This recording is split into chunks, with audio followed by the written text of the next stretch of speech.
Default کیا ہوتا ہے؟ اس سوال کے جواب کو سمجھنے کے لیے پہلے آپ کو پاکستان کی معیشت کو سمجھنا پڑے گا۔ پوری دنیا کی کرنسی ڈالر ہے، یعنی اسی کرنسی میں ہوتی ہے۔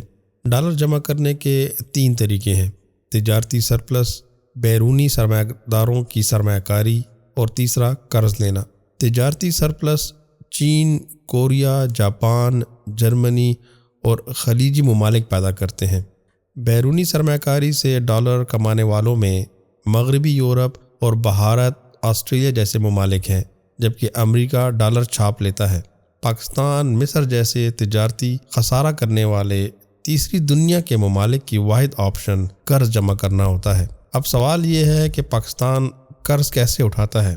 پاکستان کچھ قرض تو چین، سعودیہ جیسے دوست ممالک سے لے لیتا ہے۔ کچھ عالمی ادارے جیسے ورلڈ بینک اور ایشین بینک مختلف منصوبوں کی مد میں دے دیتے ہیں۔ IMF کے ڈالرز تجارت کے لیے استعمال نہیں ہوتے۔ عموماً زیادہ تر ڈالرز بانڈ سے جمع کیے جاتے ہیں۔ یہ بانڈز کیا ہوتے ہیں؟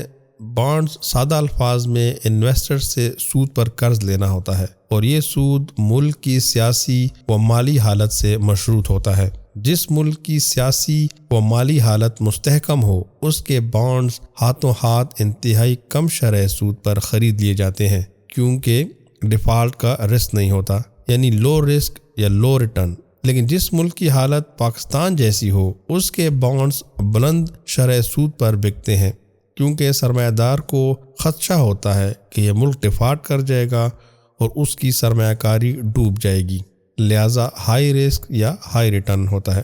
بانڈز کی شرح سود یا ییلڈز کا دار و مدار کریڈٹ ریٹنگ پر ہوتا ہے، جو ریٹنگ ایجنسیاں جاری کرتی ہیں۔ اب صورتحال یہ ہے کہ رواں سال پاکستان شدید سیاسی و مالی عدم استحکام کا شکار ہے، جس کی وجہ سے عالمی کریڈٹ ریٹنگ ایجنسیاں موڈیز وغیرہ پاکستان کی کریڈٹ ریٹنگز کو مسلسل ڈاؤن گریڈ کر رہے ہیں، اور اسی وجہ سے پاکستان کا ڈیفالٹ رسک، جو کہ مارچ میں محض 5% تھا، اب تقریباً 93% ہو چکا ہے۔ اس کا مطلب ہے کہ کیا پاکستان ڈیفالٹ ہو گیا ہے؟ ابھی باضابطہ طور پر نہیں ہوا، کیونکہ کوئی ادائیگی سے معذوری نہیں کی گئی پاکستان نے، لیکن بانڈ مارکیٹ کا سرمایہ دار پاکستان کو ڈیفالٹ یعنی دیوالیہ ملک سمجھ کر ٹریٹ کر رہا ہے اور بانڈز نہیں خرید رہا۔ اب اگلا سوال ہے کہ اگر پاکستان ڈیفالٹ ہو گیا تو کیا ہوگا؟ پاکستان ڈیفالٹ تب ہوگا جب پاکستان قرض ادائیگی کی کوئی قسط ادا نہ کر پایا۔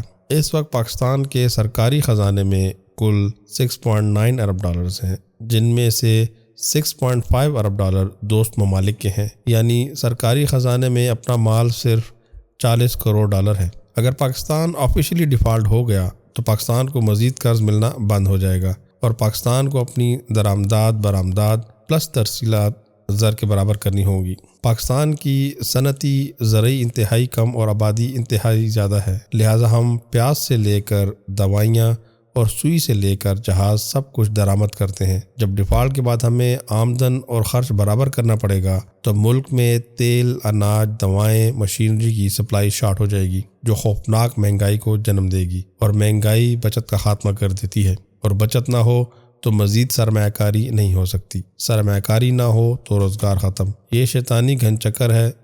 اسی پینک میں لوگ اپنے پیسے نکلوانے بینکوں کو دوڑیں گے، جس سے بینکاری نظام تباہ ہو سکتا ہے، اسٹاک ایکسچینج تباہ ہو سکتی ہے۔ پاکستان ڈیفالٹ ہوگا تو LC کھلنا مشکل ہو جائے گی۔